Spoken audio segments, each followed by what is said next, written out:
Hello বন্ধুরা, নমস্কার।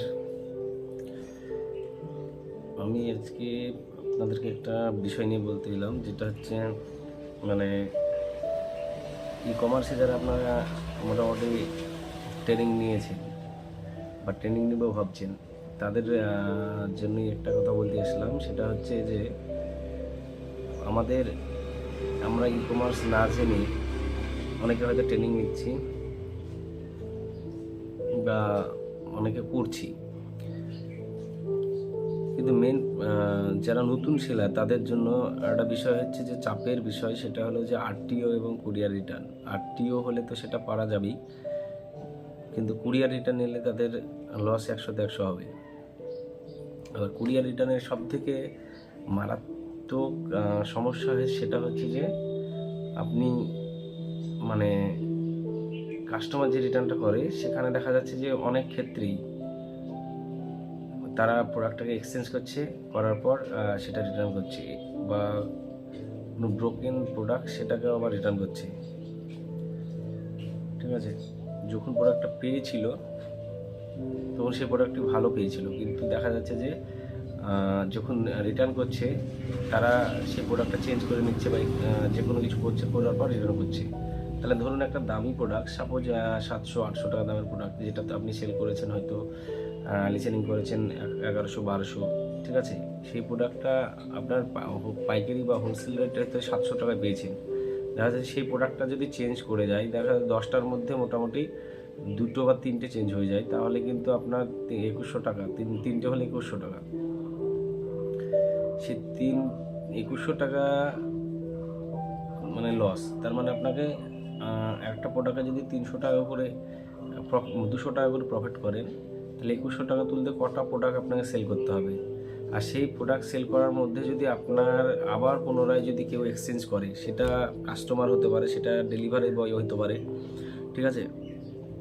Delivery অনেক সময় ডেলিভারি ওখান থেকেও প্রোডাক্ট এক্সচেঞ্জ হয়, যেটা বুঝতে পারছি, কারণ প্রোডাক্ট এক্সচেঞ্জের ব্যাপারটা মিশোতে একদম হবেই হবে, আপনার সঙ্গেও ঘটবে। এটা আমার সঙ্গে ঘটেছে, ঠিক আছে। এবার আপনি এই মুহূর্তে আপনাকে মানে এইরকম নতুন যারা সেলার আছেন তাদের ক্ষেত্রে এই সমস্যাটা যদি আসে, তারা মানে দাঁড়িয়ে থাকবে কিভাবে, এটাই বড় ব্যাপার, চ্যালেঞ্জের ব্যাপার। এই দাঁড়িয়ে থাকবে কিভাবে সেইটা নিয়ে আজকের ভিডিওটা।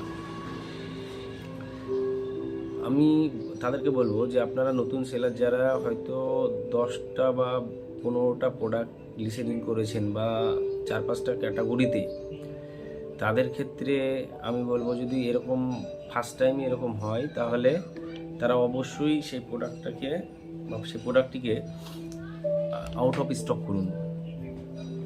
কারণ আউট অফ স্টক না করা পর্যন্ত যদি ওই দেখা যাচ্ছে যে সেই প্রোডাক্টটি বেশি অর্ডার আসছে, অতিরিক্ত, এবার দেখা গেল যে আপনি সেগুলো সব প্রোডাক্টগুলো অ্যাকসেপ্ট করছেন এবং শিফটিং করছেন, তাহলে দেখা যাবে যে আলটিমেটলি আপনি লসই রান করবেন।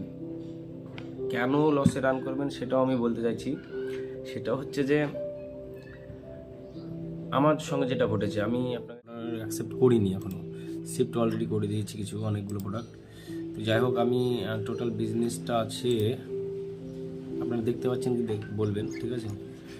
আর আমার সঙ্গে যেগুলো ঘটনাগুলো ঘটেছে, আমি কমপ্লেন করেছি, এখন কবে দেবে না দেবে সেটা তাদের ব্যাপার, ঠিক আছে।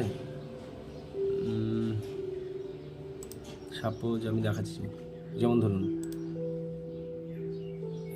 এই প্রোডাক্টটা যেমন এক্সচেঞ্জ হয়েছে, টোটালি ফেক, মানে টোটালি মানে নন ইউজেবল, ঠিক আছে, মানে চলবে না, ঠিক আছে, কিছুই নেই। তারপরে দেখাচ্ছি আপনার যেমন এইটা দেখুন, ডেলিভারি কুরিয়ার থেকে এসেছে, টোটালি একদম নন ইউজেবল, ফেক এক্সচেঞ্জ, ঠিক আছে। আপনারা দেখতে পেলেন কিনা আমি বুঝতে পারছি না, তবে আমি চেষ্টা করছি যে ভালোভাবে দেখানোর, যে এইরকম ঘটনাও ঘটে আমাদের সঙ্গে,